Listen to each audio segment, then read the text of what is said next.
Welcome to today's amazing sights. In this video, we're going to explore 6 exciting topics that I promise will blow your mind. So stay with me until the end of this video.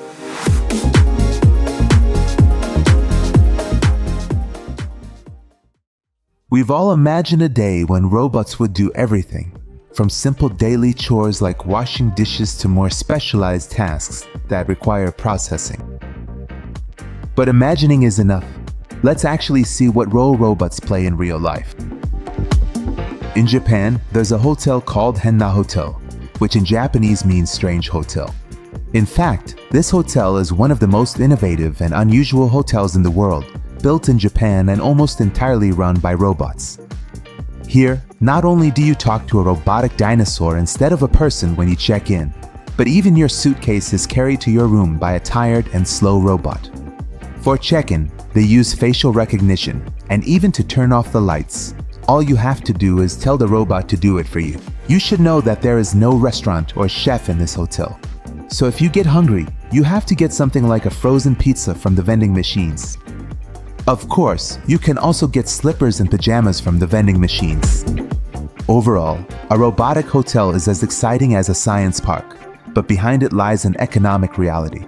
It could be said that the goal of building this hotel was to reduce costs and showcase an automated future. However, in this hotel, human interaction is minimized, and because of that, something feels missing. There's a warm feeling, a human connection, that even though everything is provided for you, there's a strange sense of loneliness in this experience. This very thing makes the stay feel a bit cold and soulless.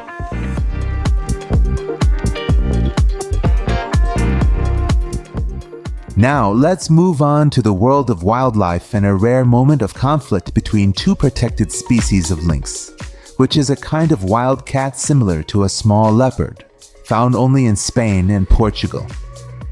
As you can see, family quarrels aren't just for people, parties, and friendly gatherings. In the wilds of Spain, in the Costa La Mancha region, a rare scene was also captured by a social media user. In this video, a young lynx and an older lynx go at each other head-to-head. It's worth noting that, according to WWF, the World Wildlife Fund, this kind of headbutting fight is extremely rare in nature and not common at all. So, in short, sometimes nature itself is like a live reality show.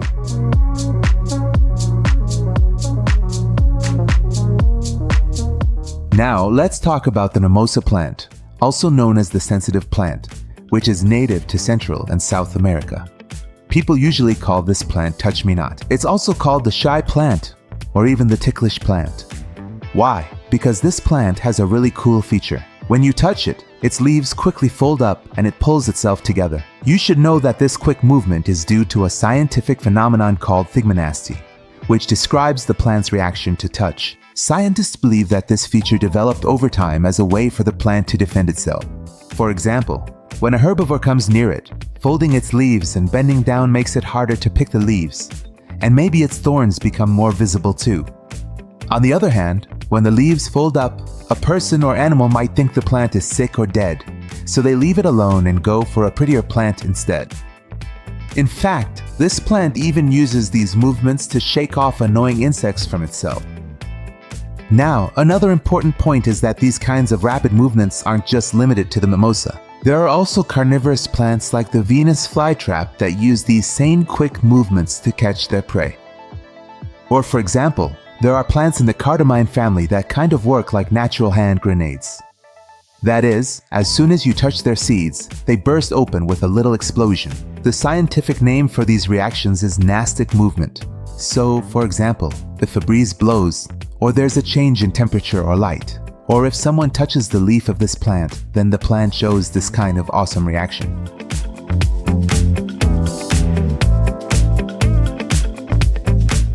If you think farmers only grow their crops on land, I have to say that's a big mistake, because there's a fascinating technology and lifestyle where farmers grow flowers and vegetables not on land, but on water.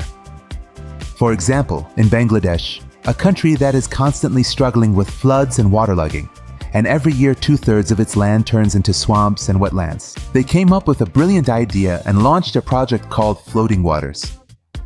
In this method, using aquatic plants like water hyacinth, tiny algae, or decayed rice stalks, along with a bit of soil and cow manure, they created a magical bed where they grow fruits and vegetables. In this way, aquatic farming can effectively cope with problems and climate changes such as prolonged flooding. On the other hand, this way water usage also becomes more efficient. In short, this method is a cool innovation that combines technology and nature.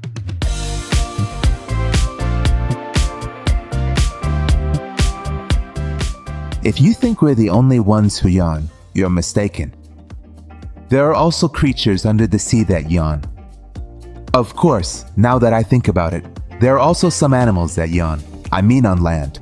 But I want to tell you about yawning underwater. Fish were the first jawed vertebrates. They were also the first ones to yawn. But unlike us humans, for many fish and even some sharks that yawn, it's not because they're tired or sleepy. Some fish and sharks yawn right after eating. Break time equals 0.5s. / some of them also yawn when cleaner fish approach, to signal to the cleaner fish that they can safely enter their mouths and eat the leftover food particles stuck between their teeth. But a male cardinal fish yawns when he wants to attract a female, because he wants to show that he's ready for the mating cycle. In fact, in the world of fish, when the female cardinal fish releases her eggs, the male quickly fertilizes them. But since those eggs can easily be eaten by other fish, the male quickly scoops them all into his mouth to protect them.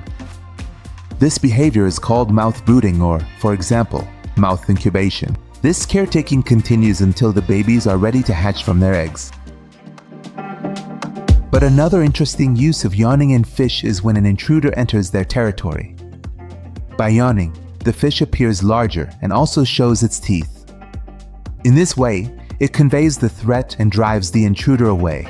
In fact, yawning serves as a kind of defense mechanism for it.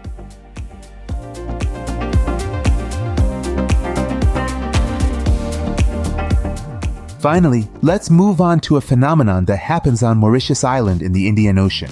If you've never heard of this island before, you should know that its most famous thing used to be an extinct bird called the dodo. But there's another strange feature that has made this island famous.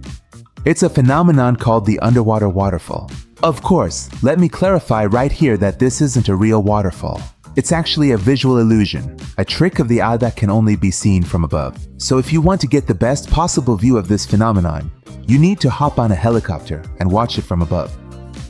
More specifically, this phenomenon occurs in the southwest of the island, at a place called the Le Morne-Brabant Peninsula. There's a crystal clear lagoon that, when you look at it from above, it seems like there's a huge underwater waterfall pouring down. But contrary to what it looks like, it's not water that's falling to the bottom of the sea. It's actually sand and silt moving toward a large underwater slope. In fact, Mauritius is a relatively young island where, as you go from the shore toward the sea, it first starts with a gentle slope that isn't very deep yet, but then suddenly you reach a 4,000-meter deep ocean. This difference in elevation and the movement of sediments create a variety of shades of blue, which is what makes this waterfall illusion appear.